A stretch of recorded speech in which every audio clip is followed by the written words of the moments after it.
by Sports Interaction, Canada Sportsbook.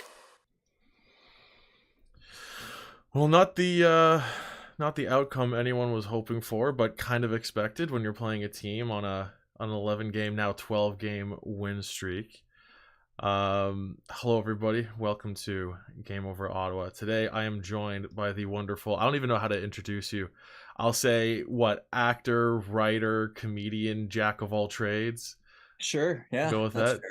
Yeah, Yeah. Terry McGurrin, thank you so much for being on the show today. Oh, happy to be Um I wish it was under better circumstances and a better game to talk about. But just rough. I mean, I guess the only bright side is, hey, a few games ago, the Sens took the Devils to overtime, and that's something. But yeah, that's what that'll be our chant over the summer. Yeah, yeah, took the Devils to overtime. So that's 1 point out of 2 games against the Devils so far. Not ideal. Before we get too completely negative here, I'm just gonna put in a word from our sponsor. Keep the keep the mood up before this comes in. So, want to bet? You can do it at Sports Interaction, Canada's sportsbook. Football continues, basketball is back, and the hockey season is well underway. Someone should let the Sens know. Bet pre-game, live in play, or on one of our many prop bets made for Canadians by Canadians. Sports Interaction makes it easy to deposit, play, and cash out. Join now and see all sports betting has to offer. Head to sportsinteraction.com/SDPN. That's sportsinteraction.com/SDPN. Ontario only, 19 plus. Please play responsibly. So, in other words, don't ever put money on the Ottawa Senators. Oh, it's just, you said positive, and you just couldn't do it. You couldn't get through the... I couldn't do it. I'm doing my best. Anyway. So we're just gonna get right into some negativity here. Fire DJ Chance at the game.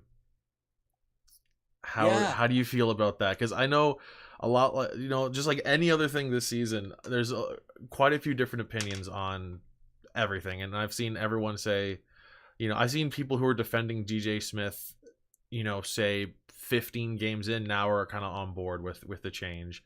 Are you also on board as far as, would you like to see a change in coaching? And if so, how far into the season do you think you kind of were starting to lean that way? I think the last 5 games I've been like, okay, it's time now, because they have to do something. Mm-hmm. And I don't know, I get the sense maybe Dorion feels like making this move while the team is up for sale. Like, personally, I think it's his best chance at saving his job as a GM is to make a move, and you've got a team that you can't argue is better than they have been in the last 2 years on paper, playing the same system that still isn't working. Mm-hmm. That's an interesting point of view, actually. Yeah, with the sale of the team, that's an interesting point. And there was just a few days ago at the GM meetings, he was quoted as saying coaching isn't the issue. But hasn't every GM said that a week before hiring the coach? Yeah, I'm pretty sure Guy Boucher was fired about 3 days after Pierre told everyone, no, we're gonna keep him to the end of his contract. And then a few days later, just meanwhile, Tom Pyatt was cleaning out his locker. Oh boy, yeah, Guy Boucher and his guys, his guys. Is Zaitsev the first example of one of DJ's guys, do you think, up until this point? Oh yeah, for sure he was. I mean, to come in and be playing top pairing minutes and stuff, it was mind-boggling. Just the same way it was when, like, oh, we need a winger, well, let's move Tom Pyatt into the top 6. It's like, okay, Christy Domenico, and yes. I think a coaching change could help. It would certainly shake up the locker room. I don't know. I think it is the system. It's not working for them. You've got to create a system that works for the players you've got, as opposed to trying to reshape the team you have around the system you want to play. Mm-hmm. I don't know. That's my take. it's a lot of dump and chase with an empty net, I gotta say. Yeah, That's isn't it? yeah, a little odd. So as far as today's game goes, I mean, there isn't a whole lot to say other than just I think everyone looked rough at some point. I think Tim Stützle had one of his worst games of the season for Yeah. sure. Just never looked like he was going all in on any play, just kind of floating around all game. That especially on that on that, I believe it was a shorthanded goal against where he loses the puck at the blue line, just kind of glides like he thinks someone else is grabbing the puck, and then granted he makes the play to steal the puck, but it still gets to the Devils, and he's just kind of floating into the defensive end and just kind of notices the last second, oh, the guy a foot behind me now has the puck off that rebound. Yeah. And if you watch that replay, all 5 of them are coasting. When Hischier gets the puck, before he shoots it, not one of the 5 Senators is skating. And I'm just like, wow, that's a team that doesn't want this game, Yeah, I agree. yeah, I think exactly. Yeah, top to bottom, the entire. Well, you know what? I think Kachuk looked kind of involved a few times, but other than him, top to bottom, it just looked like they all just knew they were going to lose this game from the start. I don't know. Really, do you think? I thought the first I think they period decided they getting were fine with it, chances. maybe more than that. They were playing for the tie immediately. Yeah, Uh, yeah, I don't know. I still see a lot of chemistry between Pinto and Giroux, and I love watching those two. That's what you want when you bring in like an older veteran player. You want him to like link with one of your, young entry level contract guys and just yeah, teach them everything. So I still really liked their dynamic today. That shorthanded goal, even Giroux wasn't skating, but right. they had a few moments in that first period. Man, Ottawa got some really great looks. And Forsberg made great saves at Oh, he on did. our end too. Mm-hmm.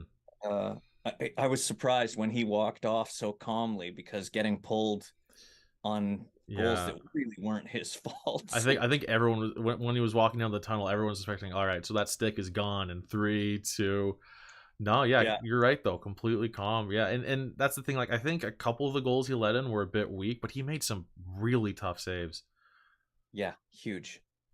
And Yeah, then Talbot also making some. That's the thing. The Sens lose 5-1, 4-1 if you don't include the empty net. So the Sens goalies give up 4 goals, but I don't think they necessarily looked bad at all. Like the goalies just were more or less. I think they were hung out to dry for most of the game and making yeah, tough I saves agree. despite that. Yeah, I mean when guys are getting second and third opportunities off rebounds, that's your team not clearing out the front of the net, you Mm-hmm. know? Uh yeah. Yeah, our goalies are not to blame this season, that's for sure. 100%. And yeah, from Nick in the chat, Talbot save of the year, possibly. That was unbelievable. That was pretty Really great. nice. Yeah. So Terry, so for those of you watching and listening after the fact, Terry and I spoke a little bit before the game, and we decided that if the Sens lose, we're going to spend a lot of time talking about this next topic. And I think we've earned it. Being Sens fans, we get to dream a little bit with how this season has gone. So there's been a lot of talk about Erik Karlsson and a lot of talk of the San Jose Sharks looking to move him. And then the issue is, now with the ownership changing, Alfie being around the team a lot more, like it's very possible that Karlsson would want to come back to Ottawa. But the issue is, do you have the assets to acquire him, and then past that, do you have the cap space to keep him and all of your young talent? So we talked about this a little bit before the game, but you had some really good points with that. Even if San Jose were to hold on to 50% of that contract. Yeah, I mean, if they're taking 50% of that contract, you've still got Pinto, you've still got Sanderson, guys that you're going to want to lock up long term. As you were mentioning pre-game as well, the cap is only going up, what, like 3 million or Yeah, I think, correct me if I'm wrong, anyone watching, but I believe that the aim was to hit 90 in 3 seasons, I want to say, if I remember correctly. right. So incrementally, Yeah. maybe with some short-term contracts on your bigger guys, which is not ideal. I don't know. The only way I could see it happening, and I mentioned this earlier, and it's kind of bonkers, but um, is moving Chabot, which sounds crazy, but I think Sanderson has already passed him, and if he hasn't, he's going to next season. Like Sanderson seems legit like a number one left side guy. So do you really want to be paying Chabot 8 million for the next, what, 6 years, 5 years? I'm trying to remember, yeah, because I think I think that would have kicked in last year. So yeah, 6 years following the season, I think. Yeah. So if you're really looking to free up some cap space, you can move Chabot and then look for a second pairing left hand guy if you feel that Brandstrom isn't that guy. Mm-hmm. Um, but do you want to spend what, 6.5 of that on Erik Karlsson? I don't know. I'm not sure. It looks like a slam dunk right now because I believe it's 19 games. He's got 11 goals and 17 assists. Just ridiculous. I don't think he definitely never had a start like that before this season. No, no. Unbelievable. But yeah, it's so nice to think about, and I think a lot of Sens fans find some comfort in the idea of Karlsson coming back. It's just a matter of the logistics of that move. Just completely, Yeah. either you're giving up the future now in a trade for him, or you're giving up the future by keeping him and just not having the cap space to extend those guys you want to hang on to. I think it makes the window of opportunity for Ottawa to be cup contenders much shorter. Like Right. you're closing that window really tight and going, we're banking on Erik Karlsson getting us there in the next 3 seasons. Because he's 32 already. He turns 33 in January or something. Yeesh. Yeah, I'm not sure. I'm not sure about it. I think I could see it more likely being, following this contract being finished. And I don't want to say that Carlson's going to be washed by the time the contract's finished, but say he's, however old he'll be when the contract's done, 37, I guess. Say he's 37 and he signs a 1 year contract to finish his career in Ottawa. I think that's a lot more likely. Yeah, well, going the way Ottawa does, of course they'll sign him to a 1-day Oh contract yeah. and hang his jersey in the rafters, and Yeah. fans will eat it up. I don't know why, but yeah. We'll see how it goes. I do think there is a case for thinking it could happen, him coming back to Ottawa before the end of this contract, but I think the necessary piece there is a third team. I get a third team involved in that trade to, maybe, because San Jose holding on to 50%, that's going to cost a lot in prospects and draft picks. And so even if San Jose's holding on to what, 25, throw another 25% with Arizona or something, like it's I can't even imagine a deal where Carlson's move with any retention. I think it'd be really, Ottawa or not. I think it's just a tough move to pull off. I agree. And I mean, I think a team that's willing to give up their first and, last year's first, who's still in juniors or whatever, that's a team that's like, we're looking to compete now, and then we'll worry about buying them out, like, and Right. that's not the position Ottawa is in. No, I'd be real uneasy with the Sens moving on from their first round pick for this upcoming draft. I have to say it's not the time to be buying with future picks. Yeah, I agree. And I don't trust them to buy him out either, as we were watching with Zaitsev. It's just not Yeah. happening. Yeah, when the only buyout you've got, I think the only buyout they have on the books right now is Bobby Ryan, and even then that was somewhat questionable because you knew the team was going to be bad as he was finishing up his contract, so you'd think they would have kept him around just to hit the floor. But I guess in a saving real money sense, I guess that was the reason behind that move. Yeah. getting rid of him. And someone in the chat says, "Why is Austin Watson so dirty?" So that was, I can't believe he got away with that cross check on Heishier. Yeah. Yeah. Just to completely That, change the subject and go back to the game, I completely forgot to talk about that earlier. Just yeah. wild he Yeah. got away with that. That was surprising that he got away with it. And it looked like he was really, he sure was struggling for a long time. Yeah, Um, I got real close to being real angry with Watson. So cards on the table, I got Heishier on one of my fantasy teams. So I was about to lose it on Watson. If he broke his rib or something and he'd be out for like a month, I would have been livid. yeah, that wouldn't have worked well for you. No. No. Uh, but I don't think generally I don't feel Watson is a dirty player, you know. Right. Uh, Yeah. Just, and the new era of guys who will fight quite a bit, I suppose. yeah. And I think, it looked fairly innocent. I think he just caught him in a bad spot as he was extending, so he had that I think he had that rib exposed a little bit. I don't know, but it's not like Watson. He's one of those, the gentleman brute of the game, like Right. Yeah. For uh, sure. maybe I'm just a homer. I don't know. I think anyone who is hosting one of these shows or a guest on one of these shows tends to, I mean, we have our fandom on display, right? So Yeah, it's I think, for a lot of us who are hosting shows or being on shows and clearly being a fan and have, being a fan for majority of our lives, it's tough to become impartial in a you yeah, know on a show, I guess, kind of like this. But luckily for you, we're on an Ottawa show, so we can be as biased and as much of, we can be as homer as we want to be. And perfect. if there are Devils fans watching this right now, then start your own show. And Yeah, and going back to Karlsson, I'd be far more interested to see, and I think most fans would agree, for them to extend Zub and then worry about finding right, someone else for the right side. Because what's the advantage of going out and acquiring a right shot defenseman and then letting Zub go?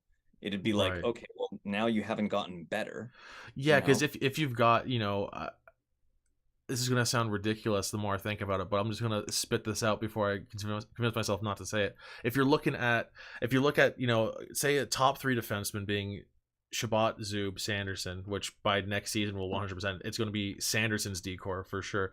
But say that's your top three right there. You got two left-handed defensemen who, obviously Shabbat and Sanderson have offensive ability, and I think Sanderson is an incredible two-way player. But Zub is without a doubt the best shutdown guy on the team. If you replace Zub with Karlsson, as fun as that is, who's like, other than Sanderson, who's solid two-way, like, who's playing defense? Then you're really, really gambling on Bernard Docker stepping Right. up. Yeah. And Yeah. I don't know that pays off for you. That would be asking a lot of him. And Yeah. I don't know. And I guess I was questioning it too before the season started. Like, are they going to consider trying to move Sanderson to the right side? Because if you had Right. Chabot and Sanderson as a first pairing, that's pretty solid. And then Zub can play with a lesser left hand guy for the second pairing. Um, I don't know. It's Yeah. something's got to give though.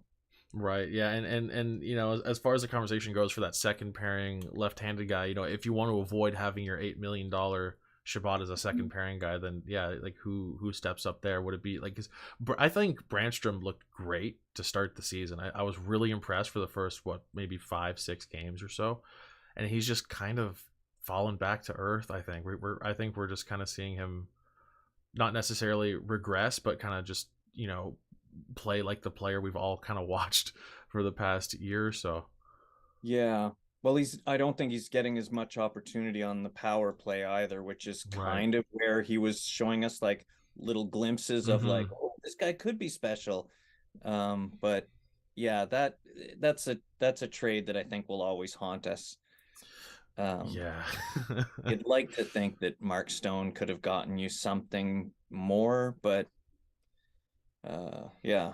Yeah, so I don't know about Brandstrom. I think long term, I don't see him being in a top four position. He's just too small, and they play the puck into his end and then forecheck on him hard, and he turns it over a lot. Yeah, he absolutely does.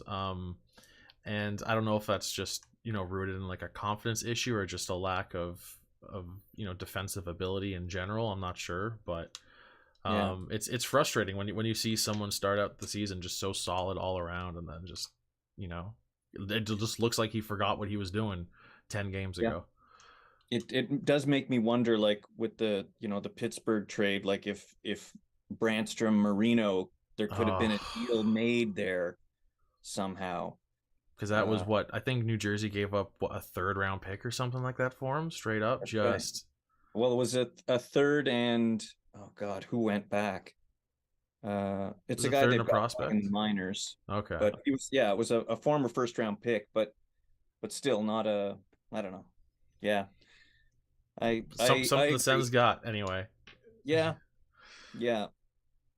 It's going to be interesting because after this West Coast trip, there's a chance that the conversation might shift to like, okay, so at trade deadline, who's still going to be here? Like, and to think that in September we were talking about playoffs, and like it's this is gonna hurt for Sens fans. Yeah, I don't know about you. I wasn't full on drinking the sense of the playoffs Kool-Aid. I was taking a sip here and there maybe, but I always make preseason predictions for the whole league, just standings, and I had the Sens as the number 5 team in the Atlantic. I figured they'd be the top team, not making the playoffs. That's looking like a terrible pick right now. Yeah. How high were you on them going into the season? I thought, I mean, really, I was looking at Boston limping at the start of the year I had them with the 4, players. yeah. They were missing a lot of guys to start the season. And I thought if they struggle out of the gate and Ottawa takes off the way they could, there's a chance that Ottawa can hold on to a wild card spot. I really thought there was a playoff chance. Um, and it doesn't help that DeBrincat is not scoring the way he was. And the loss of Yeah. Norris, of course, is significant, especially when you're like, oh, so now Brassard is our second line center. Like, what year is it? Um, yeah. But yes, I did think there was a real strong possibility of Ottawa squeaking in. Yeah. And that's the thing. Like, I've seen a lot of talk about how, especially on Twitter, just that look at all these dumb Sens fans think the team will make the playoffs. I saw plenty of fans outside the fan base say Ottawa's a shot. And at the same time, I saw a lot of not just hockey fans, but Devils fans specifically talking about how bummed they are that the season's going to suck. And now here we are. The Devils have won 12 straight, and the Sens are possibly out of playoff contention in mid-November. It's just you never know. Yeah, I guess so. I mean, New Jersey was missing a lot of guys last year, so they again, you kind of don't know what you've got until it starts clicking. Right. But my God, it's hard because Ottawa, like again, it's one of those games where in the first period they didn't look out of it. They were down by 2 goals, but it could have easily have been 2-2 or Mm-hmm. 2-0 the other way. Like it wasn't out of reach. But that's as everyone says, that's the way New Jersey plays, right? You feel like we've really got a shot here. We're getting our chances. No, Nah, no. not so much.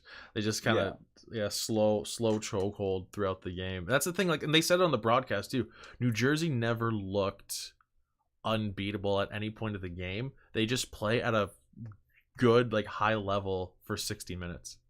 yeah. And Just, my God, they make you pay on those turnovers. oh yeah, like, that's awful. Just Yeah. brutal. Can't make mistakes. So what happens then? Like if I mean, obviously this is such a dirty topic, but like Formenton. That's a guy who had 18 goals last year. If he's not signed by December 1st, he's not playing. Right. I'm unclear on what happens to him after that. Like, at what point does a player not Yeah. sign as a restricted free agent become a free agent? I'm not sure. Yeah, actually, I'm not sure about that. When you pass that December 1st deadline, do you retain your RFA status based on your time in the league, or is it an accelerated time to being a UFA? I'm not sure how that works. That's an interesting question. But I know, as far as I know, and I think as far as anyone else knows, that it's just a matter of Sens management waiting to hear more about the reports on the World Juniors team there before he signed, which and opening a can of worms here, I think, is a bit odd that they're so, they don't want to talk about that and they won't sign him, but they've been advertising Drake Batherson front and center the whole season, right? So it's kind of a weird situation in a few ways, I guess, with that. It certainly doesn't help Formanton look innocent. You know what I No. mean? Like, the fact that, like you said, Batherson is playing and they're advertising him and his face is up all over the place, and Formanton, it's like, well, we know the deadline's December 1st and that's all we're going to say about it. Is Yeah. like, fuck, like, Yeah. yeah, but it's a guy you could use, and I mean, there's obviously, if it's all true and 9 players were involved, we already know some of them are playing in the NHL currently. Mm-hmm. So it is I don't know, it's a weird thing where you go, like, surely in a contract you can have something that stipulates, like, if your name comes out in this, you're done, Right. know. And not to make it about anything other than the fact that was a horrible thing that happened, and everyone involved absolutely deserves the punishment they get. But in a purely selfish and just not a real, because sports isn't like, being a sports fan, you're so separated from the real world watching hockey. So what I'm about to say might sound really shitty, but at the same time, I'm looking at it completely just from like a fandom and sports perspective. Say the Sens are continuing on at this rate, and they're, say, 10, or let's say they're like 15, 25 and 3 by the point of all this coming out, and then they say, oh yeah, Drake Batherson was entirely involved. At that point, the right move is to trade him, buy him out, do whatever we got to do. Like, at that, and say then Alex DeBrincat following that says, I am not interested in signing long term here. I came to Ottawa because I wanted to win. Like, is it just the Sens are perpetually in a state of rebuild? Like, this year, there's so many things that could somehow derail this season even further, that we haven't even Absolutely. are barely being brought up at all. And I mean, I understand why. We're so concerned with this one thing. Let's not open up the floodgates to all these other things that could go wrong. But it's just so many things could go wrong that haven't even been introduced yet, I guess, so far this season. Yeah, it does worry me that they haven't signed Zub, because it feels very DeMello-ish, that we'll just lose a defenseman who was that first pairing, rock for Chabot kind of thing, and then he'll go away. And like you said, what do? Do you hang on to DeBrincat? Do you go to arbitration and try and keep him one more year? It just feels like a repeat of Stone at that point. Like, when you go to arbitration, you get the 1 year, then he's gone at the deadline. Like, it just feels like inevitable. If he goes to arbitration, I think at that point, it just feels like an inevitable trade deadline move. It's it's really hard to buy, like, the framed autographed photos of players when you feel like, I don't know who's gonna be here anymore. That's the thing. I was big into collecting, hockey cards, especially for the Sens. Say like mid to late 2010s. Most of my collection just isn't on the team at this point. I have a lot of Karlsson, a lot of Stone, a lot of Turris. Like, those were kind of my guys. If nothing else, Karlsson having a really great season means my autographs are going up in value again. So, that's something at least. Yeah, I've got this framed 8x10s of Stone and Peugeot in my garage. I'm like, I can't hang them up in the house. It feels weird. Yeah. I've still got a big nice like big framed Anderson print on a canvas in the basement Oh, nice. in my dad's TV room. So that's a nice little piece. Now that I'm long story, I'm back. I've been living in England for most of the last year, but I'm back in Ottawa right now, like visiting my folks. So I get to enjoy my dad's nice TV room right now. So, but Cool. that's a conversation for another day. I think with that, we'll just call it here because we're coming to around that time, and just I don't know how much longer I can talk about the downfall of my favorite sports franchise. So, Tough day. It's a tough day. it's a rough day. At least it's Saturday, and we still got Saturday night. You know, we're not bummed on Saturday night. We're just bummed Saturday afternoon. We got a whole That's right. whole rest of Saturday to bring up the mood. Change it around. That's Put right. the rally cap on. There you go. Yeah. All right. Well, thank you everyone for tuning in. Really appreciate that. Make sure that you like the stream, subscribe to SDPN on YouTube, and just do whatever you can to share it around. Whether that's on YouTube or if you listen to this on Spotify, Apple Music, wherever you digest your podcasts, be sure to share it around. Because misery loves company, and we're all miserable here in Sens land. Terry, thank you so much for coming on. I really, really appreciate that. Do you have anything you want to plug, anything you want to promote here at the end of the show? I mean, Total Drama Island, the reboot of Total Drama Island coming out soon. So that, keep an eye out for that. Yeah. Awesome.